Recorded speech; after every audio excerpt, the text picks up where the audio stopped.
Assalamualaikum. Hai, selamat datang ke channel Cikgu Liza. Assalamualaikum dan salam sejahtera. Hari ini kita akan ulang kaji dalam modul ulang kaji sains tingkatan 1. Pertama sekali kita mesti tahu definisi homeostasis. Definisi homeostasis ialah proses pengekalan keadaan persekitaran dalam keluar badan, ia semestinya dalam badan. Perubahan keadaan persekitaran dalam badan dikesan oleh otak. Pada bahagian ini, pelajar perlu memilih manakah pernyataan yang sesuai untuk situasi ini. Okey, situasi yang pertama, apabila minum banyak air. Kandungan air dalam badan mestilah berlebihan. Kemudian, air yang berlebihan ini dapat dikesan oleh otak. Otak kemudiannya merangsang sistem endokrin untuk mengeluarkan banyak hormon ADH. Hormon ADH ialah antidiuretik hormon, mengawal air dalam badan dengan mengawal jumlah air yang diserap oleh ginjal semasa menapis bahan kumuh dari darah. Okey, sedikit hormon ADH akan menyebabkan ginjal mengeluarkan banyak air kencing sebab minum banyak air tadi kan. Okey, maka aras air kembali normal dalam badan. Okey, namakan dua sistem yang terlibat dalam kawal atur kandungan air dalam badan. Sistem yang terlibat ialah sistem perkumuhan dan sistem endokrin. Sistem pencernaan tidak terlibat. Sistem perkumuhan, organnya ialah ginjal. Sistem endokrin merembeskan hormon ADH yang mengawal jumlah air kencing. Soalan nombor 2. Namakan dua organ yang terlibat dalam kawal atur air dalam badan. Tadi dua sistem, ini dua organ.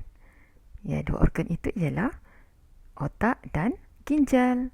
Perut tidak terlibat. Perut terlibat dalam sistem pencernaan.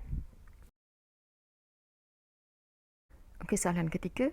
Nyatakan kepentingan air dalam badan. Nombor 1, mengangkut makanan tercerna dan hormon. Ya, betul. Nombor 2, membuang bahan perkumuhan. Dia tak buang kan, dia angkut je. Yang ketiga, mengawal suhu badan. Ya, betul. Nombor 4, mengekalkan kesegahan sel badan. Ini biasa dalam tumbuhan dan sel tumbuhan. Yang kelima, membekalkan tenaga. Kurang tepat. Dia yang membekalkan tenaga ialah glukosa, bukan air. Sekali lagi, pelajar perlu pilih pernyataan yang lebih tepat untuk situasi ini. Situasinya apabila minum sedikit air atau selepas berpeluh. Okay, kita tengok yang pertama. Kandungan air di dalam badan berlebihan ke berkurang? Minum sedikit air, pastinya berkurang. Kemudian, kekurangan air itu dapat dikesan oleh otak.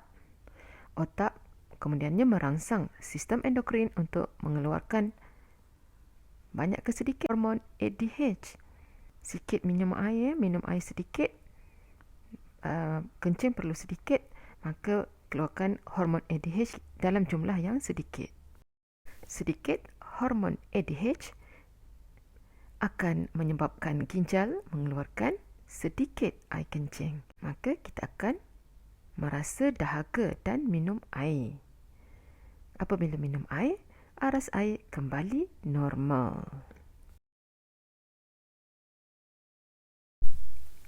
Apabila membuat aktiviti atau berjemur panas, suhu badan meningkat. Peningkatan suhu dikesan oleh tiada organ yang lain selain dari otak. Otak akan mengesan peningkatan suhu. Sistem endokrin kemudiannya mengeluarkan hormon untuk meningkatkan metabolisme. Untuk meningkatkan metabolisme badan. Salur darah atau kapilari darah akan mengembang. Bulu roma condong, otot rangka tidak mengecut. Badan kita akan banyak berpeluh. Pada suhu persekitaran tinggi, salur darah mengembang. Kenapa salur darah mengembang? untuk membolehkan lebih banyak darah mendekati kulit bagi membebaskan tenaga haba. Kenapa bulu roma condong semasa suhu persekitaran tinggi?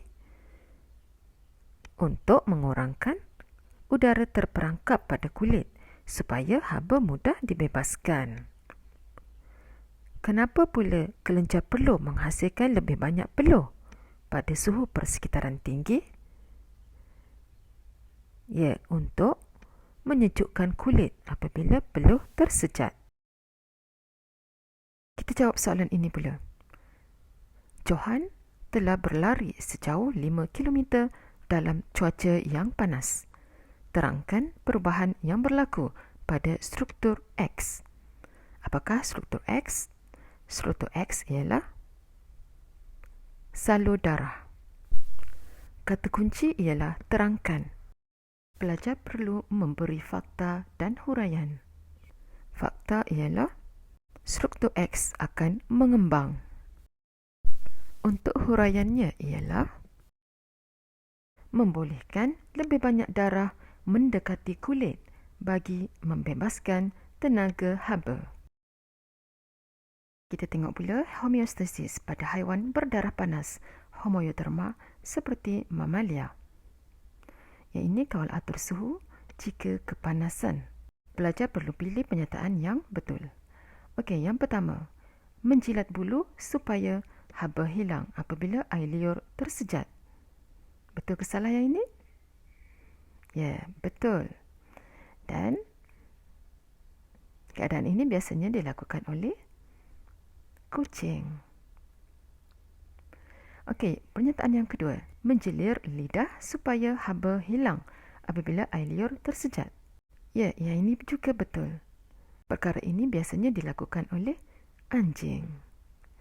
Dan pernyataan ketiga, menegak bulu supaya haba hilang apabila air liur tersejat. Menegak bulu biasanya pada cuaca sejuk atau keadaan kesejukan untuk memerangkap haba, bukan untuk menghilangkan haba. Jadi pernyataan 3 tidak perlu ditik. Sekarang homeostasis pada haiwan berdarah panas, homeoterma seperti mamalia yang mengawal atur suhu jika kesejukan. Okey, pernyataan yang pertama, menegak bulu supaya haba hilang apabila air liur tersejat. Betul ke salah yang ini? Macam kurang tepat je kan? Kerana menegak bulu supaya haba hilang. Sepatutnya haba terperangkap. Okey, tengok yang kedua. Menegak bulu supaya udara terperangkap dalam bulu. Udara adalah penebat haba. Yang ini yang lebih tepat. Yang ketiga, menjelir lidah supaya haba hilang apabila air liur tersejat. Ini kesejukan, bukan kepanasan kan? Jadi pernyataan 3 tidak perlu ditik. Kita tengok pula homeostasis pada haiwan berdarah sejuk poikiloterma seperti reptilia. Okey, kita nak pilih pergerakan yang ini kawal atur suhu jika kepanasan. Pergerakannya menjadi perlahan ke pantas. Jika panas, ya, pergerakan menjadi pantas. Okey, kadar metabolisme pula rendah ke tinggi? Ya, tinggi. Otot berfungsi pada kadar yang rendah atau tinggi? Ya, yang betulnya otot berfungsi pada kadar yang tinggi. Otot itu mengendur dan mengecut dengan aktif menyebabkan pergerakan pun pantas dan kadar metabolisme dalam badan juga meningkat. Sekarang kita nak lihat bagaimana siput, kumpulan moluska dan serangga seperti lebah dan juga ular mengawal atur kandungan air dalam badan, yang mana haiwan ini sentiasa terdedah kepada kepanasan. Pertama, tubuhnya mengeluarkan bendali atau lendir mukus untuk mengurangkan penyejatan air. Apakah haiwan ini? Haiwan ini ialah siput. Okey, yang kedua, haiwan ini tinggal di tempat teduh dan lembap. Haiwan itu ialah siput dan cacing. Itulah caranya untuk haiwan ini mengurangkan daripada terdedah kepada kepanasan untuk mengurangkan kehilangan air dari badan. Haiwan ini mempunyai lapisan kulit berlilin pada badan untuk mencegah sejatan air. Ya, haiwan ini ialah lebah, lalat dan juga ular.